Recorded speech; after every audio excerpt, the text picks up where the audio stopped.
একটা নারীর সব থেকে মূল্যবান সম্পদ হলো গিয়া তার জামাই। আর সেই জামাইয়ের মূল্যবান সম্পদ হলো গিয়া এইটা। আর সেই মূল্যবান সম্পদটাই আজকে আমি নিজের হাতে কাইটে ফেলামু। কেন কেটে ফেলামু এইটা আর আমি মুখে নিতে চাই না।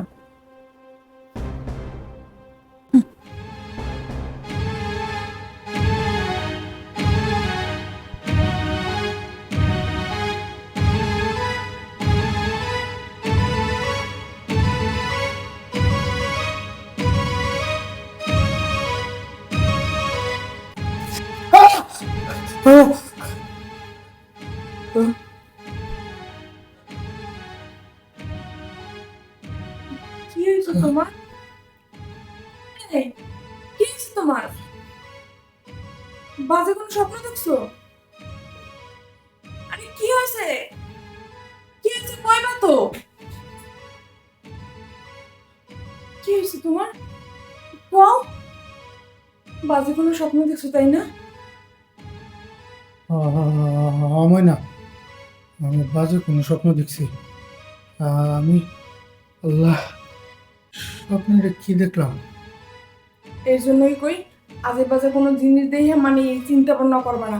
ঘুমো, কিছুই আর নাই। আমি আছি না তোমার সাথে? আজে বাজে জিনিস নামায় না, আজে বাজে জিনিস আমি দেখি না। যেটা দেখছি এটা এটা ভবিষ্যতে আমার সাথে হইতে পারে, ভবিষ্যতে আমার সাথে হইতে পারে। আমি এই মাঝরাত্রি কি শুরু করলো কত? কি হবে? স্বপ্ন স্বপ্ন এগুলো বাদ দাও, ঘুমাও না। আমার নামায় না, হয় না। আমি তোর সত্যি কথা কই, তুই ক, আমি যদি সত্যিটা তোর কাছে তুলে ধরি তাহলে তুই আমারে কিছু কবি না, আর আমার মাফ করে দিবি। ক। এই, তুমি কি করছো? উম, কমু, কিন্তু তার আগে তুই আমার মাথা শুয়ে ক, তুই আমি সত্যিটা কওয়ার পরে তুই আমার লগে আর মানে আমার সাথে তেমন কিছু কবিও না, আমার ক্ষমা করে দিবি। ক। আরে পাগল, ক্ষমা করবো তো, কি হয়েছে কও না। আমি আমি স্বপ্ন দেখে জানাস না, আমি ঘুমায় রয়েছি, তুই আমার লুঙ্গিটা খুইলা একটা বেলেট মুখ থেকে বাই করে তুই আমার তুই আমার লিঙ্গ এমন করে কাটিয়ে দিতে তোর মানে তুই লেগে কাটতেছ জানো যে আমি পরকীয়া করি দেখা এটার জন্য তুই চাইতেছিলি। যদি আমার পুরো সঙ্গ কাটা ফেলাস তাহলে আমি আর এটা করতে পারবো না, হেডার লিগে তুই কাটতে কাইটা নিতে চাইছিলি মানে আমি আসলে ভুল করছি। দাঁড়াও দাঁড়াও, পরকিয়া করো মানে? দেখ, কি কইতাছো তুমি? তুই কিন্তু আমার মাথা ছুঁয়ে কসম করছস তুই আমারে মাফ করে দিবি, আর কিছু করবো না, তুই আমারে মাফ করে দে, আমি যা করছি ভুল করছি। এই কথা, এই কথা আমি ওর মাথায় আনতে চাই না, তুইও মাথায় নিস মানে আমার মাফ করে দে। মানে তুমি তুমি করো পরকিয়া? এইটাও সম্ভব শিকদার? মানে দেখ, তুই কিন্তু আমার মাথা ছুঁয়ে কসম করছস, আর কিন্তু কইছস তুই আমার মাফ করে দিবি, আমি ভুল করছি, আমার মাফ করে দে।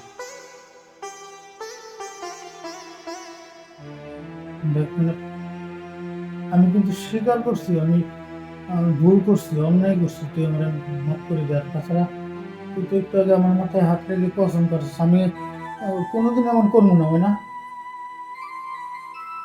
দিলাম মাফ করে, কিন্তু মন থেকে কি মাফ করতে পারবো? ভুলতে পারবো এই জিনিসটা? কেমনে বললা তুমি পরকিয়া করতে? আর আমি এগুলো কিছুই জানি না। আর মাফ দেখ, তো করতেই হইব, আমার মাথা হাত দিয়ে তোমার কি আর করছি? কি আর করার আমার? তুই বলতে পারবি না কেন? তুই তো আমি যদি না জানাইতাম তুই তো জানতেও না, তাহলে আমি এরকম একটা খারাপ স্বপ্ন দেখছি দেখা নিজে থেকেই ভুল স্বীকার করছি। সেইটা নিয়ে যদি তুই আমার কোনোদিন ফুটা কাটা দেস তাইলে মনে রাখিস তুই আমার মাথায় হাত রেখে কসম করছিস। তাইলে হয়তো বা তাইলে হয়তো